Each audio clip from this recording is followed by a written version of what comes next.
Welcome back to the Pre-Op Performance Method YouTube channel. Today we're going over squat variations, why you should use certain squat variations over the others. This is just going to be one part of our three-part series we've got coming up.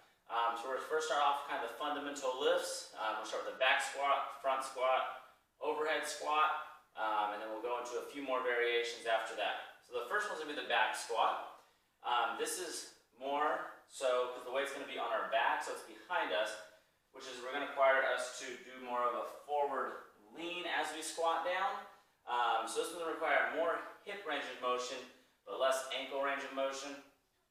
So if you find that you have great hip mobility, but are kind of suffering with the ankles, you might want to go with the back squat. And that could be a low bar or a high bar back squat. The high bar back squat will require more ankle motion than the low bar, where the low bar you're going to require even more of a forward lean. So we'll kind of show those now.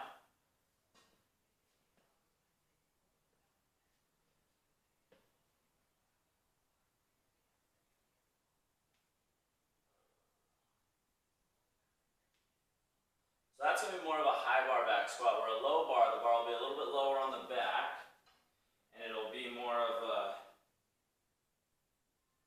lean forward.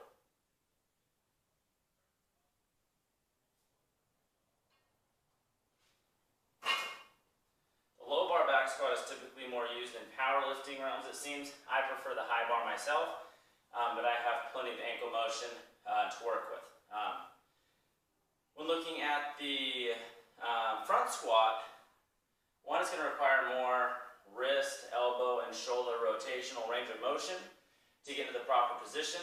There are a couple variations you can use as well, but we're going to kind of cover the main one that you'll see. This is going to have a more upright torso because the weight's in front of us. When we have a more upright torso, it's going to be more challenging on the quads versus the posterior chain. So the front squat's going to be more a quad dominant exercise, where the back squat's going to be more a posterior chain exercise. You're going to be getting all the muscle groups of the legs with each of these movements. They just kind of target one more than the other. And also because we're having that more upright torso, we're going to have less hip motion and more ankle motion. So if you find you're having maybe hip pain or pinching in the front of the hip when you squat, maybe try the front squat. That'll allow less motion of the hip, but you have to make sure you have good ankle motion. So we'll kind of go over the two ways to hold the bar first. Most common is just going to be like this, as we'll see in for the clean movement, for CrossFitters, anything like that. If you don't have this motion, so if you find at the bottom of the squat, your arms are like this, the bar's rolling forward, you got to keep that nice like table for the bar to sit on.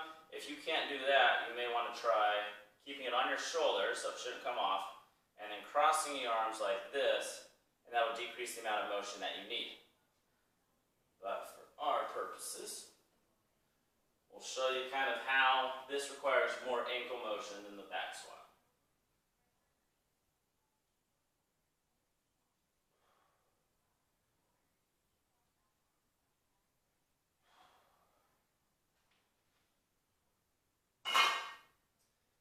So I like to use this one for certain people who don't have adequate hip motion maybe, or something like that, but they have good ankle motion, or if they like to wear lifting shoes, they can accommodate that way.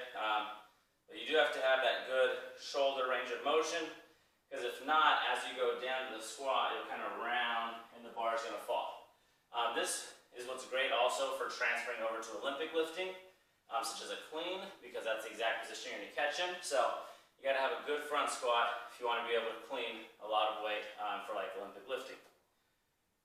The last kind of mainstream one is an overhead squat. I would probably recommend this mainly for those doing Olympic lifting because it translates over to the snatch pretty well. You have to have a good overhead squat to be able to snatch.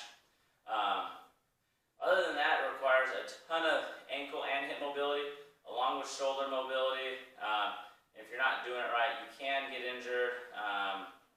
It just takes a lot. There's a lot of ways to compensate through it, so we'll show it.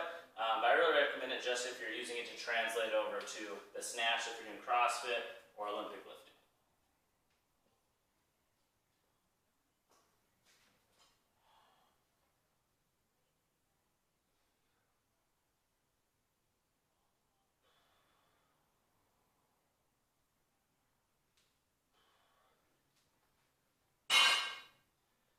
key is to have good ankle and hip mobility for this, because if not, as you go down here, your body will come forward because you're not able to maintain upright torso, and your shoulders will go back, and that excessive shoulder motion will end up giving you shoulder pain or shoulder injuries. So that's one thing you want to look for if you are doing this movement for CrossFit or Olympic lifting, that you're not overcompensating the shoulders to make up for a lack of mobility elsewhere. One of the other main staple exercises that I like is a Bulgarian split squat, and this can be done with dumbbells, kettlebells, the actual barbell. That's when you're going to have your foot up on a surface, maybe a little lower than that. And then you're just doing a split squat, so it works a lot on unilateral strength, which I'm a huge fan of from that aspect of it, so that's definitely a good one. We'll kind of show it here, but it's really great to offset asymmetries as well. So if we're looking at it from the front, the left foot will come out, the right foot's going to go onto the box, and then we're going to control the motion down. You want to make sure this knee is in line with your maybe a second to fifth toe in that range. What you don't want is the knee coming in as you squat down. We'll kind of show it from a side view as well.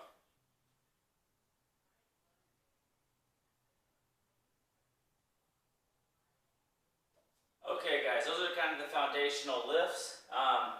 The next one we're going to cover is kind of a modification if you're having pain with squatting or just not able to get down to that full depth, and that's going to be a box squat. So the box squat can go from any height depending on what your capabilities are. For example, if we're using this height for maybe a taller person who can't really squat as low, I'm just going to grab this weight here, and go down, touch, and back up. Touch, and back up. So guys, this is just a variation that correlates well with the squat, but for those who maybe they're having pain in the lower degrees of it or anything like that. If you don't have a barbell at home, you can also use dumbbells. So you can use 2 if you need a heavier weight. Kind of hold right back here on your shoulders and do that same thing, motion. If you're not really looking for heavy weights and more just intervals or high reps, you can also do a goblet squat. A goblet squat is a great exercise to do for beginners as well. It really helps kind of balance you out and get down to those lower positions. So I'm a big fan of the goblet squat. Just looking at kind of squats or movements for mobility, resiliency, a couple that I like to do. First, we're going to look at a Cossack squat. So this is going to be here, feet fairly wide apart. You're going to go to the side. You just go as far as you're able to. If this is as far as you can go, that's fine. Ideally, you want to be able to get down to here. This will be working on knee, ankle, hip motion, as well as some groin and ankle on this side. Or we can also turn out and you get a little bit more hamstring as well on this side. You can also do this with a weight.